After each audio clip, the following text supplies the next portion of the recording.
Hay periodos en la historia de un país que lo definen todo, y para España esos 4 años, entre el 78 y el 82, fueron literalmente una carrera por la supervivencia.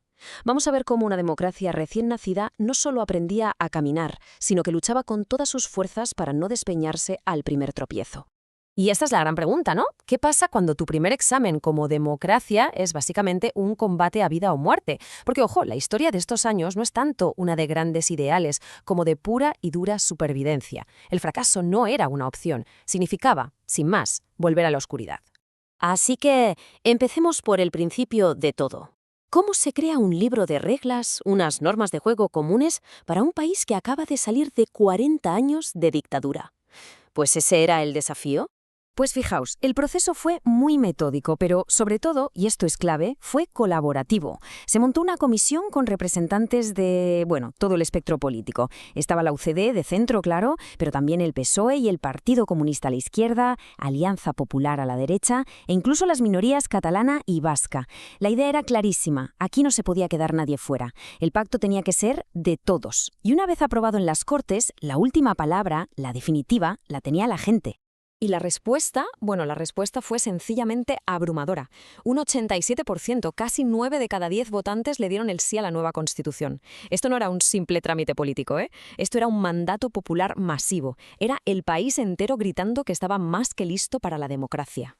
Y aquí vino una de las jugadas maestras de la Constitución: cómo resolver la forma del Estado. Se optó por una monarquía parlamentaria. Una solución, la verdad, muy inteligente. Se mantenía una figura histórica, el rey, como jefe de Estado, sí, pero se dejaba meridianamente claro que el poder de verdad, la soberanía, esa residía única y exclusivamente en el pueblo. Claro, para evitar los fantasmas del pasado, para asegurarse de que no se repetían viejos errores, se blindó el sistema. ¿Cómo? Con una arquitectura muy clara basada en la estricta división de poderes. El poder legislativo para las Cortes, el ejecutivo para el gobierno y un poder judicial totalmente independiente. La idea era muy simple pero potentísima. Nunca más, todo el poder en unas solas manos. Un sistema de frenos y contrapesos que era y sigue siendo absolutamente fundamental. Vale, ya tenemos la Constitución aprobada. El libro de reglas está escrito. Ahora tocaba poner la maquinaria en marcha. Y eso nos lleva, claro, al primer gobierno elegido ya con estas nuevas reglas del juego, el que salió de las elecciones de 1979. ¿Pero qué pasó en esas elecciones? Pues que las urnas dejaron un panorama, digamos, que complicado. Un parlamento en un equilibrio muy, muy inestable. Adolfo Suárez y su partido, la UCD, ganaron, sí, pero ojo, sin mayoría absoluta. Y esto lo cambió todo. Obligó a Suárez a ser un auténtico funambulista político. La negociación constante no era una opción, era simplemente la única manera de poder gobernar. Pero esa supuesta estabilidad era un espejismo, una auténtica ilusión. Al gobierno de Suárez no le dieron ni 100 días de gracia. ¿Qué va? Desde el minuto 1 se vio engullido por una tormenta perfecta de crisis que le venían por todos lados a la vez. Es que la magnitud del desafío era tremenda. Pensemos un momento. Por dentro, su propio partido, la UCD, se estaba rompiendo a pedazos. Por fuera, la economía se hundía por la crisis de petróleo. En la calle, el terrorismo de ETA no daba tregua, golpeando sobre todo al ejército. Y para rematar, desde los cuarteles no paraba de oírse el famoso ruido de sables, la amenaza constante de un golpe de Estado. Y si faltaba algo, la oposición del PSOE era durísima. La presión, era asfixiante. Y por si todo esto fuera poco, se abrió otro frente, la propia organización territorial del Estado. La Constitución, veréis, había diseñado 2 caminos distintos para que las regiones consiguieran su autonomía, una vía rápida y una vía lenta. ¿El resultado? Pues fue un lío. Generó un montón de tensiones y un sentimiento de agravio entre unas regiones y otras que, la verdad, complicó todavía más las cosas. Toda esa presión, toda esa tensión acumulada, tenía que explotar por algún sitio. Y explotó. Vaya si explotó. Lo hizo en el momento más crítico, más dramático de la joven democracia española. Nos metemos de lleno en el clímax de esta historia, el intento de golpe de Estado del 23 de febrero de 1981. Y todo se precipitó.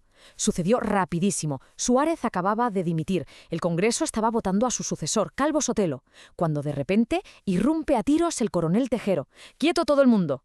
Durante horas, el corazón de la democracia española estuvo literalmente secuestrado. Mientras, en Valencia, los tanques salían a la calle. El país entero estaba en vilo. Nadie sabía qué podía pasar. El futuro pendía de un hilo finísimo, esperando una señal que finalmente llegó de madrugada de la mano del rey. Y después de 18 horas que se hicieron eternas, el golpe fracasó. España, que había contenido la respiración, por fin pudo soltar el aire. Y al hacerlo, descubrió algo increíble. Su democracia, tan joven, tan frágil, había aguantado, había superado la prueba de fuego. Y aquí viene lo más curioso, la gran paradoja de aquella noche. El intento de matar a la democracia consiguió justo lo contrario, la hizo muchísimo más fuerte. El ataque provocó una reacción ciudadana masiva, espectacular, en defensa de la libertad. La gente salió a la calle para dejar una cosa muy clara, que a eso no estaban dispuestos a renunciar. Así que la democracia no solo sobrevivió, es que renació con una legitimidad y una fuerza que no había tenido nunca. Pero claro, una victoria así siempre tiene un precio. La democracia ganó la batalla del 23F, sí, pero la crisis dejó unas cicatrices muy profundas. Unas heridas que estaban a punto de cambiar por completo el mapa político de España. Uno de los efectos más directos, por ejemplo, fue que se desatascó el tema de las autonomías. Para intentar calmar las aguas y consolidar el Estado, el nuevo gobierno de Calvo Sotelo se puso de acuerdo con la oposición y pisó el acelerador. Se crearon 13 autonomías más en apenas un año. Vamos, que el mapa de España que conocemos hoy en día empezó a dibujarse justo en ese momento. Y aquí, fijaos, llega la ironía final, la más grande de todas. Resulta que el partido que lo había hecho todo, el que pilotó la transición, el que redactó la Constitución y ganó las primeras elecciones, ese partido, la UCD, no sobrevivió a su propia creación. Estaba tan debilitado por las crisis, tan roto por dentro, que se desintegró, se hizo añicos. Y esto forzó unas elecciones anticipadas en el 82 que abrieron la puerta a una etapa política completamente diferente. Y con esto terminamos, con una última reflexión. Pensemos en ello. El gobierno que construyó todo el sistema se vino abajo, pero el sistema aguantó, se mantuvo en pie. ¿Qué nos dice esto? ¿Qué nos enseña sobre los cimientos de una democracia? Pues quizá la lección es esa, que la verdadera fortaleza de una democracia no está en un partido concreto, ni siquiera en un gran líder, está en la solidez de sus instituciones y, por encima de todo, en que la gente esté dispuesta a defenderla.